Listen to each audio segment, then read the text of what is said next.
This week on Cover to Cover with J&J, we got Jaylen continuing her interview about poise and performance, and me continuing my interview with David. Yeah, can't wait for you guys to watch.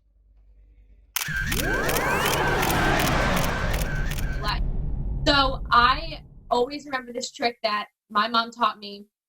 She was friends with my math teacher. I was in 5th grade, and I always got yelled at by my math teacher if I was slouching in class. So it was making sure my hips and my shoulders were back while I was writing. And it was actually, I found myself that year grow so much in length and in everything I was doing as a dancer. And my mom taught me that from like the day on. And still in high school, my friends always make fun of me because I'm always sitting in my chair leaning against like taller. So it always starts with that.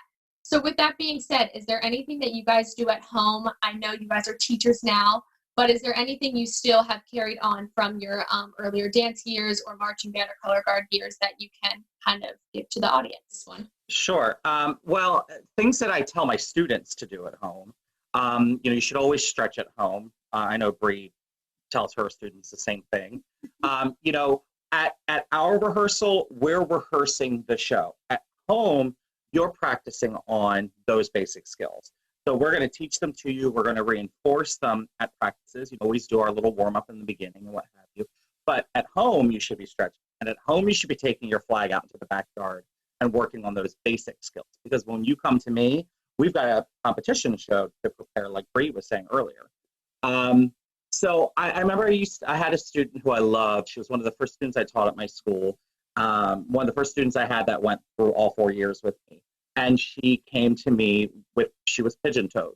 And she wanted so badly to work on turning those feet out and turning those hips up. But, she was already 15. So, she'd lived with that for a long time. But I would always say to her, make sure when you stand in the lunch line that you think about turning those feet. That when you are doing whatever, you're standing in line at the post office, whatever, turn those feet out. And she dedicated herself to doing that. And there was an improvement. I could see it, and she could see it, and her parents could see it. So that's really great that you bring that up. I know a lot of dancers talk about the yoga ball, but the yoga ball is a great tool at home. I don't get myself on a yoga ball, but yeah, especially now, Jaylen, with being homebound. And it's funny you say that because I was actually using my chair as my ballet bar.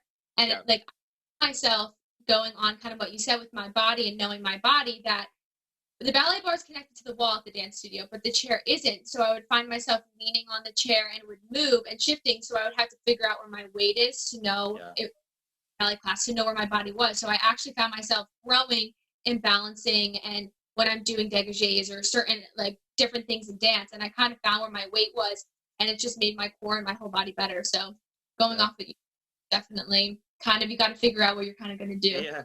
How about for you, Bre? For me, I would say that this actually is a pretty cool question, especially with the quarantine and everything that we've been doing. So it's kind of been challenging to keep those skills going for the different dancers while they're at home. For me, myself, I always tell the girls, one way, a lot of them, I don't have my split, and, sometimes stretching can get boring. What I tell them is, when you're watching your favorite show, you're sitting there. That's your best time to stretch. So I say that all the time. Yeah. Exactly. So sit there, stretch, sit in one position, sit in one split. And when you're watching TV, you kind of zone out and you're not thinking about the pain. You're not thinking about how far you are down. So do that while the show is on. And then when you go on commercials, that's your break, and it comes back on, sit in your opposite leg. So make sure you practice your good leg and your bad leg. And that's before we end, I was told to give your best performance face. So can we do performance? Like on a 3, 2, 1, we do it all at the same time. Like we do it at the same time. Should we all turn and do it? All right, so Jaylen, count us in. 1, 2, 3. Oh, that was so good. Okay. Well, thank you both so much for today. I learned so many amazing things that I will take on my further performance and poise kind of career. But thank you so much, and I will see you guys next time for Style Plus TV. Thank you. Thanks for having us. Bye. That was a great interview with Bre and Bobbey. Check out the rest coming soon on Style Plus. Now let's go check out the rest of David and Jonathan's interview. So we know you are a model for Style Plus. Kind of tell us your experience, what the whole experience was like kind of like if you can run through the day of what you went through, and kind of tell you how you felt through it. First of all, I just want to say, like, it was a great experience.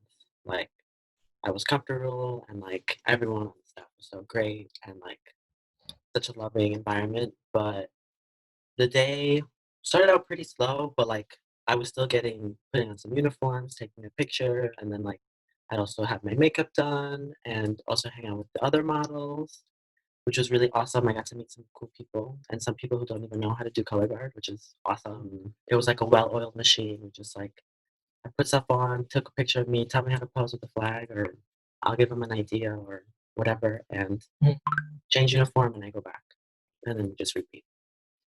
Yeah.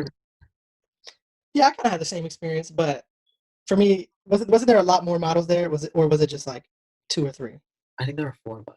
4? Okay, yeah, because it was just me and Jaylen there for when I went, and I only went one time, but it was really cool. It was really chill.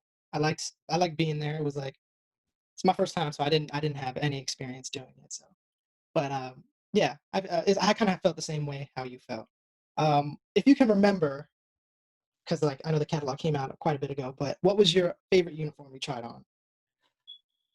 Oh, I didn't think about that one. Wow. I think there was this full bodysuit that was like a dark black and like a dark gray, and it had like some red outlines, and it kind of looked like Spider-Man, but Like my soul, I know. right. So I think either that one or no, I think that one. That one? Okay. Yeah. I kind of had one just like that, but mine was like yellow. So if like we were like in a superhero movie, we would be some dope superheroes. You know what I mean? Because like you'll be Spider-Man and I'll be your banana sidekick. But you know. So big question here.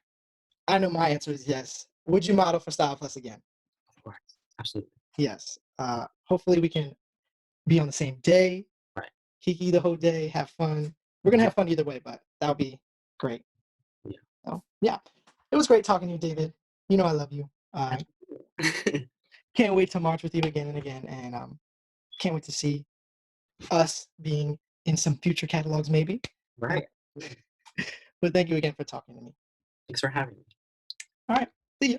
Thank you guys so much for watching this episode of Cover to Cover with J&J. Please like and subscribe. We'll see you guys next week.